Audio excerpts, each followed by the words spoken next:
I'm so excited to speak with you about one of my favorite aspects of Ignatian spirituality called Ignatian indifference. I like to think of Ignatian spirituality as a toolkit filled with all sorts of ideas to help us live a more meaningful life. I think this toolkit is especially helpful in times of desolation or stress, which unfortunately many of us may find ourselves in, as we are separated from our loved ones, perhaps unsure of our futures, or generally anxious about the uncertainty of our world and the impact of COVID-19. Ignatian indifference has been one of the most transformational tools for me and for the students that I work with. This idea might sound a little bit odd at first listen because I think indifference has a sort of negative connotation. In this sense, it does not mean that you're apathetic or you don't care. It means instead that you work to detach from what doesn't help you love God, yourself, or others. We would call these things disordered attachments, while creating space to be entirely engaged with what does help you love God, yourself, or others. When we experience freedom from our disordered attachments, we have freedom for a full life. So it's a lot about noticing all the good stuff that's already there. And so disordered attachments are unique to each of us, but they could take the form of a desire for popularity or a need to be liked, an obsession with money that goes beyond financial security, a fear of losing, an unhealthy relationship, or the image of what we think our life should look like. Again, this is anything that keeps you from freedom. So when we experience freedom from these disordered attachments and things that inhibit our growth, we are free to truly take in all the goodness that is around us. For example, freedom from an attachment or need to be loved can create freedom for the space to truly be yourself. This can be a really great tool to combat insecurity, to reframe and manage anxiety, to practice presence, and so much more.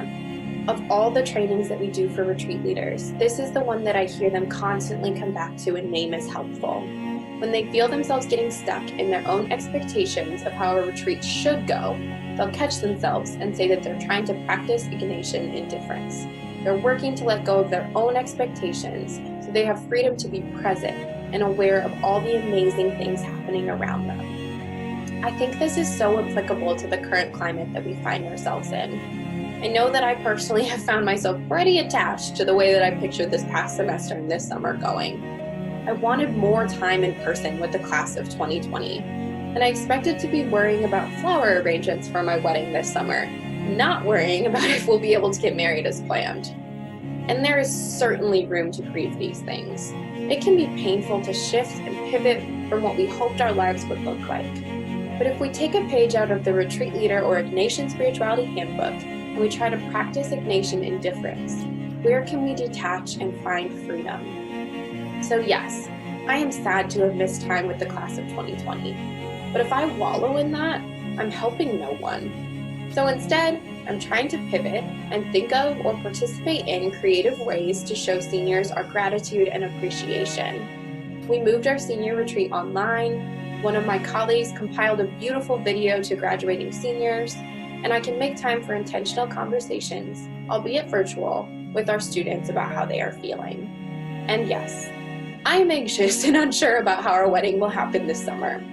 But there is also such a freedom in being reminded that all of the big, fun event stuff that can go along with a wedding, which I really do love, is absolutely nothing compared to the joy and excitement that I feel that I get to be marrying my partner.